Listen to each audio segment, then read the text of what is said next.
That's like the major idea of humankind. We suffer, what do we do about it? We figure out how to bargain with the future. And we minimize suffering in that manner. It's like no other animal does that either, you know, like lions, they just eat everything. I think a wolf can eat 40 pounds of meat in a single sitting, right? It's like there's some meat, eat it. It's like not like save some mammoth for tomorrow. That's not a wolf thing, man. That's a human thing, and that might mean you have to be hungry today. Or maybe you're a farmer, you know, several thousand years ago, 6,000 years ago or so, when agriculture first got going, and you're starving to death, waiting for the spring planting, and you think we bloody well better not eat those seeds, right? And that's really something, to be able to control yourself, to make the future real, to put off what you could use today, and not just in some impulsive manner. Man, maybe your kids are starving to death. You think, we are not touching the seeds that we need for the future.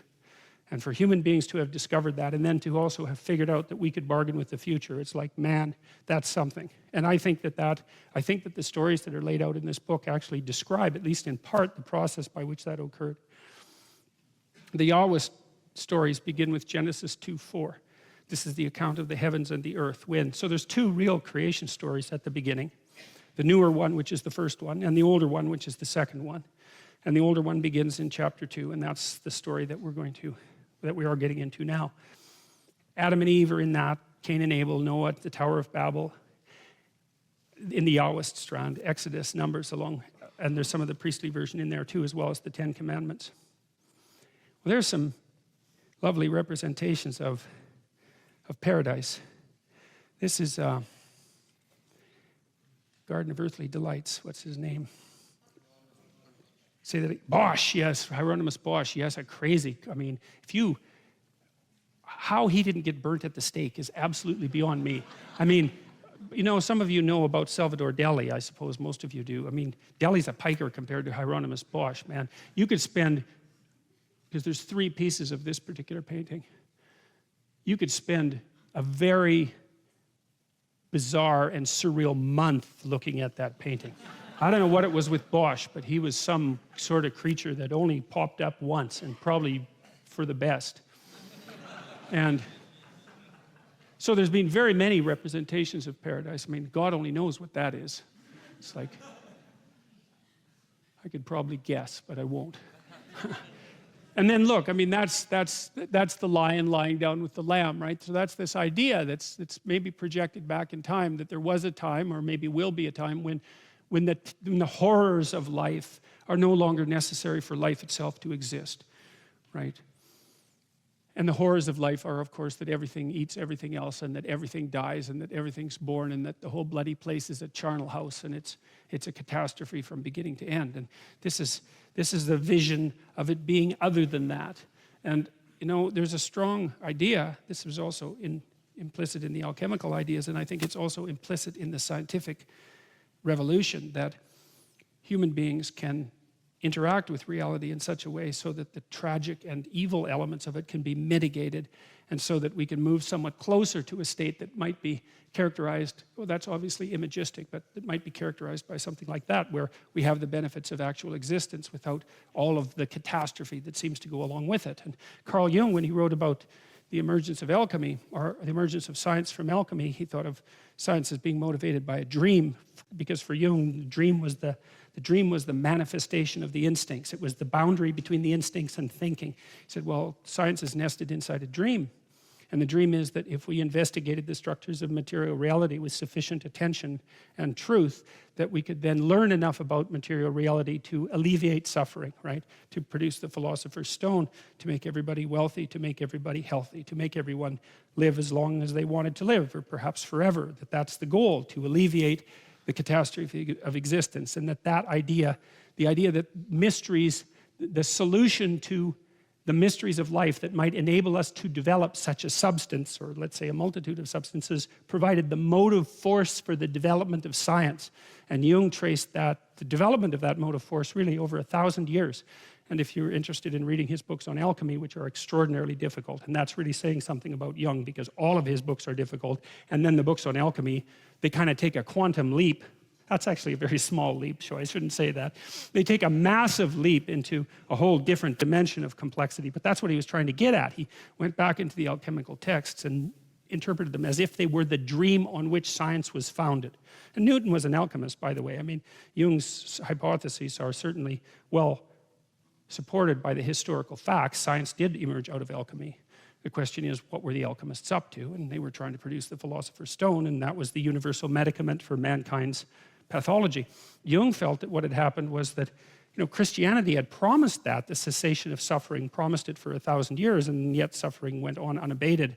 And at the same time, Christianity had attempted to really put emphasis on spiritual development, let's say, at the expense of material development, right? Thinking of material development as something akin to a sin, trying to get a control of impulsivity and all the things that went along with a two-embodied existence. There was a reason for it, but that by about 1000 AD, the European mind, somewhat educated by that point, somewhat able to concentrate on a single point, perhaps because of a very long history of intense religious training, turned its dream to the unexplored material world and thought, well, you know, the spiritual redemption that we've been seeking didn't appear to produce the result that was promised or intended, and so maybe there's another place that we should look, and that was in the damned material world, right? Which was supposed to be, at least according to some elements of classic thinking, nothing but the creation of the devil.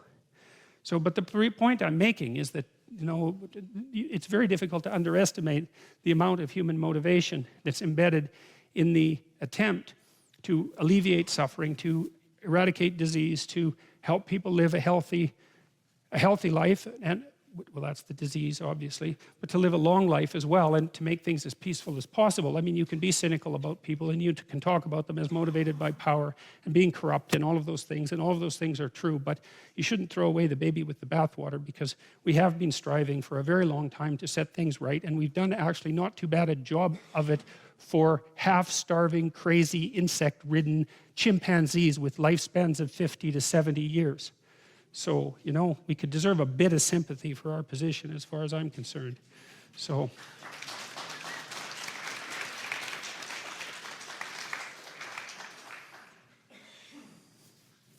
some other representations. This one I like, the one on the left. That's paradise. Paradise as a walled garden, and that's what paradise means. It's paradisa, which is, I don't remember the language. It's associated with Persian. Paradisa means walled garden. And why a walled garden? Well, it goes back to the chaos order idea. So this is where God puts man and woman after the creation in a walled garden. Well, the wall is culture and order, and the garden is nature. And the idea is the proper human habitat is nature and culture in balance. It's, well, we like gardens. Well, why? Because, well, they're not completely covered with weeds and mosquitoes and black flies, right? So they're civilized a little bit, but still within that civilization, nature in its more benevolent guise is encouraged to flourish, and people find that rejuvenating. And so the idea that paradise, the proper habitat of a human being, is a walled garden is a good one. And it's walled because, well, you want to keep things out, right? I mean, raccoons, for example, you want to keep those things out, man, even though it's impossible. And, you know, you don't want, well, there's all sorts of things you don't want in your garden, like snakes. Walls don't seem to be much use against them, but the idea that paradise is a walled garden is an echo back to the chaos order idea. Walls, culture, right? Garden, nature. So the proper human habitat is a properly tended garden. Now, the radical left-leaning, anti-theist environmentalists tend to make the case that the predations of the Western capitalist system are a consequence of the injunction that was delivered in Genesis by God to man to go out and dominate the earth. David Suzuki has talked a lot about this, by the way. They believe that that statement has given rise to our inappropriate assumption that we have the right to exert control over the world, and that that's what's turned us into these terrible predatory monsters, sometimes described as cancers on the face of the earth, or viruses that have inhabited the entire ecosystem, who are doing nothing but wandering everywhere and wreaking havoc as rapidly as we possibly can, which is another perspective on the essential element of humankind that I find absolutely deplorable. I mean, if you look at the historical record, for example, even casually, you'll find out that as early as as late as the late 1800s, 1895, thereabouts, Thomas Huxley, who was Aldous Huxley's grandfather and a great defender of Darwin, prepared a report for the British government on ocean sustainability. And his conclusion was, fish away, guys, man. There's so many fish out there. The oceans are so inexhaustible that no matter how hard humanity tried for any number of years, the probability that we could do more than put a dent in what was out there was zero.